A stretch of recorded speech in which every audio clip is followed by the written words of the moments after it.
আসসালামু আলাইকুম প্রিয় ভাই বন্ধু এবং যারা ভিডিওটি দেখছেন সকলকে জানাই রমজানুল মোবারক। অনেকেই হয়তোবা থাম্বনেল দেখে বুঝতে পেরেছেন যে আজকের ভিডিওটি কি রিলেটেড। আমরা একটি খুবই সুন্দর একটি আফা তৈরি করা দেখব আজকের এই ভিডিওটিতে। তো প্রথমে আমরা যেটি করেছি সেটা হচ্ছে যে একটি কাপড়ের মধ্যে এই প্যাটার্ন দিয়ে আমরা যে ইভাটা একেবারে নর্মাল যে কাভারিংটা, ইভা না একেবারে নর্মাল যে কাভারিংটা ওইটা আমরা ফাটাই নিছি। ওই ফাটানো ইভাটাকে আমরা ফাটানো হয়েছে হচ্ছে গিয়ে আপনার 10টা অথবা 11টা, আপনারা যেভাবে করেন সমস্যা নাই। 10টা অথবা 11টা একেবারে পাতলা করে ফেলতে হবে আর কি, যতটুকু সম্ভব পাতলা করা যায়। এরপরে এটাকে আপনার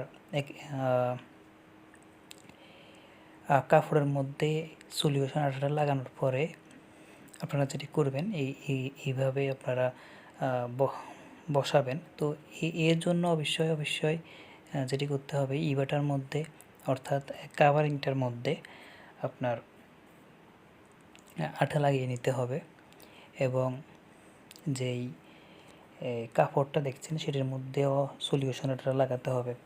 তো ইভাটার মধ্যে দুধ কেমিক্যাল লাগানোর পরে ওটাকে কিছুক্ষণ শুকানি দিলে চলবে, আর নিচে অবশ্যই ওটার মধ্যে কাপড়টার মধ্যে সলিউশন আঠা লাগাতে হবে। তো এটা নিয়ে যদি আপনারা ভিডিও চান যে কীভাবে আঠাটা লাগাইছি সেটাও আমি আপনাদেরকে ইনশাআল্লাহ পরবর্তী কোনো ভিডিওতে দেখিয়ে দেব, সেটা কমেন্ট বক্সে জানাবেন। আর আশা করা যায় যে অতটুকু বোঝার মতো মানে না বোঝার কিছুই নেই ওই জিনিসটা, ওইটা আশা করি আপনারা পারবেন।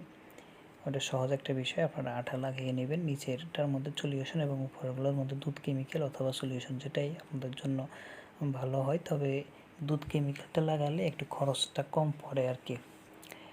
তো কীভাবে লাগাচ্ছে আশা করি দেখতে পাচ্ছেন। এরকমভাবে লাগাবেন। এর জন্য একটা প্যাটার্ন তৈরি করে নেবেন। আপনাদের আশেপাশে যদি কোনো জুতার দোকান থাকে সেখান থেকে একজোড়া জুতা নিয়ে কেটে ওইটা দিয়ে আপনারা প্যাটার্নটা তৈরি করে নিতে পারেন। এরপরে কাভারিংগুলো কেটে কাপড়টার মধ্যে বসাবেন। তো কাপড়টা হয়তো ভিডিওর মধ্যে কেমন দেখাচ্ছে আমি জানি না, এটা একটা কালো কাপড়, 50 থেকে 60 টাকা গজ পড়বে। তো এটার মধ্যে লাগানোর পরে এবার আমরা এগুলো কেটে নিয়েছি, এটাকে আরও কাটতে হবে, একেবারে একটা একটা করে কেটে নিতে হবে। হ্যাঁ, এরপর আমি আপনাদেরকে দেখানোর চেষ্টা করব কিছুক্ষণ পরে। এরপরে আপনারা কি করবেন, তো এরকমভাবে কেটে নেবেন আপনারা অবশ্যই। কেটে নেওয়ার পরে আপনারা দেখতে পাচ্ছেন কীভাবে এটাকে মোড়াই করা হচ্ছে। তো আপনারা আমার ভাইয়ের মতো এইভাবে আপনারা মোড়াই করে নেবেন।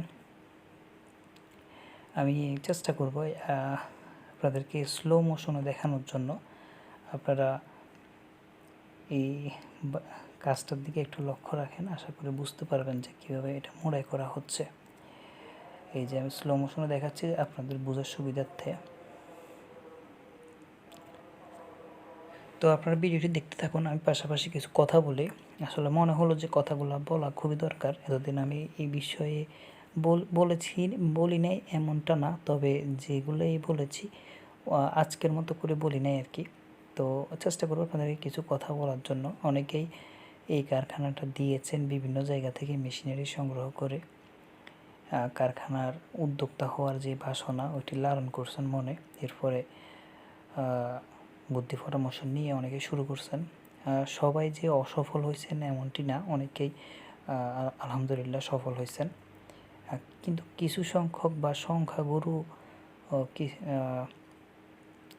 ভাই বা বোনেরা যারা কারখানাটা দিয়েছেন তারা হতাশায় ভুগতেছেন। প্রফিটের চেহারা দেখছেন না বলা যায়। পাশাপাশি আপনার মার্কেটের চাহিদাও খুব একটা পাচ্ছেন না। তো তাদের উদ্দেশ্যে যেটা বলবো, এবং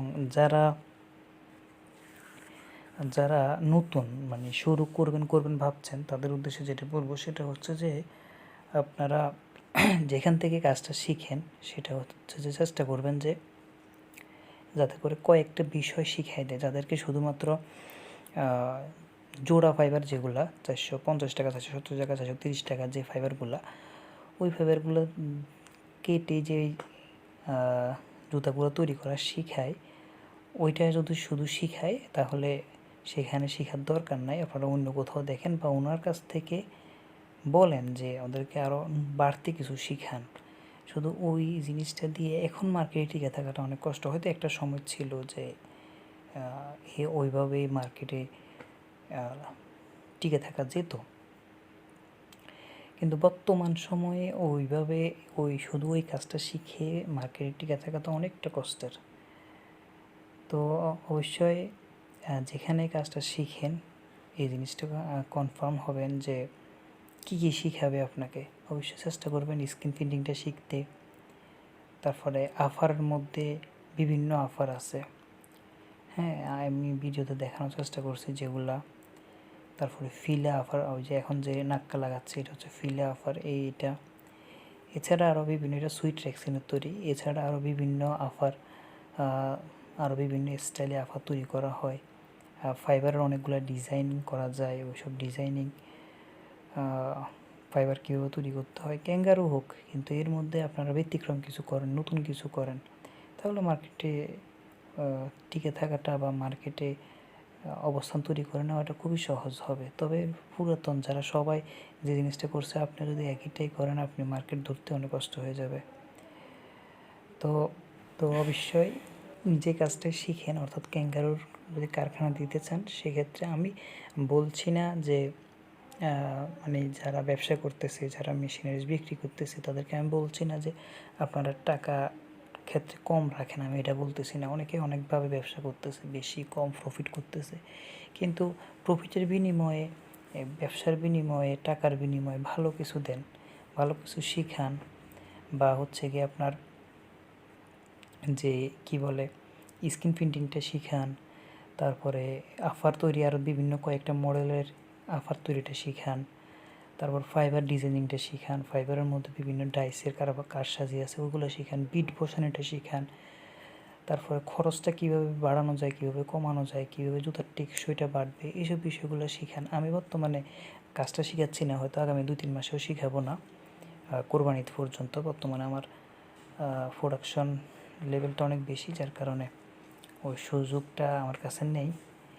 তো ইনশাআল্লাহ কোরবানির পরে হয়তো বা যদি সুযোগ হয় তখন আমি ওই বিষয়টা নিয়ে ভিডিও ছাড়বো। বর্তমান সময়ে আমি শিখাচ্ছি না। আপনারা যারা কারখানা দিতে আগ্রহী, এইসব জিনিসগুলো মাথায় রেখে কাজ করবেন। এবং আরেকটা বিষয় উল্লেখ্য, সেটা হচ্ছে যে অনেকে ডাইসগুলো যে দেয়, ডাইসগুলা অনেক চিকনা হয়, এই জিনিসটা অবশ্যই খেয়াল রাখবেন।